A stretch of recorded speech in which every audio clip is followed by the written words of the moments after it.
ମାନେ ଆମ ଜଗତସିଂହପୁର ସାଇଡରେ ଆକୁ ଆମେ ଚଢ଼େଇଗୁଡ଼ି ଶାଗ କହୁ। ଆପଣମାନେ ଆକୁ କି ଶାଗ କୁହନ୍ତି କମେଣ୍ଟ ମାଧ୍ୟମରେ ନିଶ୍ଚିନ୍ତ ଜଣାଇବେ।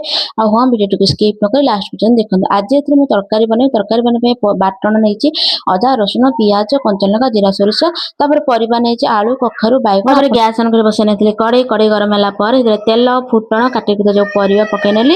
ଆଉ ସ୍ୱାଦ ଅନୁସାରେ ଲୁଣ, ହଳଦୀ ଦେଇ ତାକୁ ଭଲ ଭାବେ ଏପଟ ସେପଟ କରି ଚଲେଇକିନା କିଛି ସମୟ ଘୋଡ଼େଇକି ଲୋ ଫ୍ଲେମ୍ରେ ଛାଡ଼ିଦେଲି। କାହିଁକିନା ପରିବା ଦେହରେ ଯୋଉ ପାଣି ବାହାରେ ସେ ପାଣିଟା ମରିଯିବ ଆଉ ଭଲସେ ଭାଜି ହେଇଯିବ। ତାକୁ ସାଇଡ୍ କରିସାରିଲା ପରେ ଏଠି ଶାଗକୁ ଧୋଇ ଦେଇକି ଆଣିକି କାଟିନେଲି। ସାଙ୍ଗମାନେ ଯୋଉମାନେ ମୋ ଚ୍ୟାନେଲକୁ ସବସ୍କ୍ରାଇବ୍ କରିନାହାନ୍ତି ସବସ୍କ୍ରାଇବ୍ କରିନିଅନ୍ତୁ। ପାଖରେ ଥିବା ବେଲ୍ ଆଇକନକୁ ପ୍ରେସ୍ କରିନିଅନ୍ତୁ, କାହିଁକି ଯାହାଫଳରେ କି ମୋର ନୂଆ ନୂଆ ଭିଡ଼ିଓର ନୋଟିଫିକେସନ୍ ଆପଣମାନଙ୍କ ପାଖକୁ ପହଞ୍ଚି ପାରିବ। ଆଉ ଯେଉଁମାନେ ମୋତେ ଇନଷ୍ଟାଗ୍ରାମ, ଫେସବୁକରେ ଦେଖୁଛନ୍ତି ସେମାନେ ମୋତେ ଫଲୋ କରିନିଅନ୍ତୁ। ଆଉ ଢେର ସାରା ଭଲ ପାଇବା ମଧ୍ୟ ଦିଅନ୍ତୁ, ସପୋର୍ଟ ବି କରନ୍ତୁ। ଏଇଠି ମୋର କିଛି ସମୟ ଗଲା ପରେ ଘୋଡ଼ଣୀ ଗାଡ଼ି କାଢ଼ି ସାରିଲା ପରେ ଦେଖନ୍ତୁ ଏଠି ମୋର ଭଜାଟା ପୁରା ଭଲ ଭାବେ ଭାଜି ହେଇଗଲାଣି। ମାନେ ଭାଜି ସାରିଲା ପରେ ମୁଁ ଏଠି ଗୋଟେ ପ୍ଲେଟକୁ ତାକୁ କାଢ଼ି ନେଲି। ସେମ୍ କଡ଼େଇରେ କଣ କନା ଅଳ୍ପ ଟିକେ ତେଲ ଦେଇକିରି ତା ଦେହରେ ପିଆଜ ପକେଇ ଭଲ ଭାବେ ଏପଟ ସେପଟ କରି ଭାଜି ନେଲି। ଯେମିତି ପିଆଜଟି ଭଲ ଭାବେ ଗୋଲ୍ଡେନ ବ୍ରାଉନ ହେଇଯିବ, ଭାଜି ହେଇଯିବ।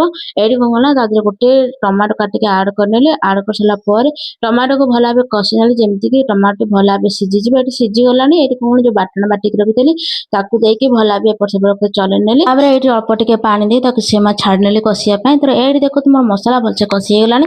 ଯୋଉ ଭାଜିକି ରଖିଥିଲି ପରିବା ତାକୁ ଦେଇକି ଏଇଠି ଭଲ ଭାବେ ତାକୁ କଷି ନେଲି ଯେମିତିକି ପରିବା ଆଉ ଇଏ ମସଲା ସାଙ୍ଗେ ମିଶିଯିବ। ମିଶି ସାରିଲା ପରେ ମୁଁ ଏଠି ଅଳ୍ପ ପାଣି ଦେଇ ତାପରେ ତାକୁ କଣ କଲା ଘୋଡ଼େଇକି ସେମା ଛାଡ଼ିଦେଲି। ତ ଏଇଠି ମୋର ତରକାରୀ ଯେତେବେଳେ ଫୁଟିବା ଷ୍ଟାର୍ଟ ହେଇଗଲା ଏଇଠି କଣ ଯୋଉ ଶାଗ ରଖିଥିଲି କାଟିକି ତାକୁ ସବୁ ପକେଇକି ଚଲେଇ ନେଲି। ଚଲେଇ ସାରିଲା ପରେ ତାକୁ କିଛି ସମୟ ପୁଣି ଘୋଡ଼େଇକି ଛାଡ଼ି ନେଲି 5-10 ମିନିଟ୍ ପାଇଁ।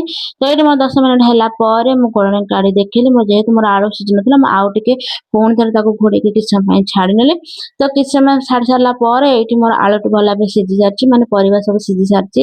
ଆଉ ଏଠି ଦେଖନ୍ତୁ ମୋର ଏଠି ରେଡି ହେଇଗଲା ଚଢ଼େଇଗୁଡ଼ି ଶାଗ ତରକାରୀ। ତ ଆପଣମାନେ ଏମିତି ଥରେ ବନେଇ ଖାଆନ୍ତୁ, ବହୁତ ବଢ଼ିଆ ଲାଗିଥାଏ ପଖାଳ ଗରମ ସାଙ୍ଗରେ। ରହିଲି, ପୁଣି ଦେଖା ହବ ନେକ୍ସଟ ଭିଡ଼ିଓରେ। ଜୟ ଜଗନ୍ନାଥ।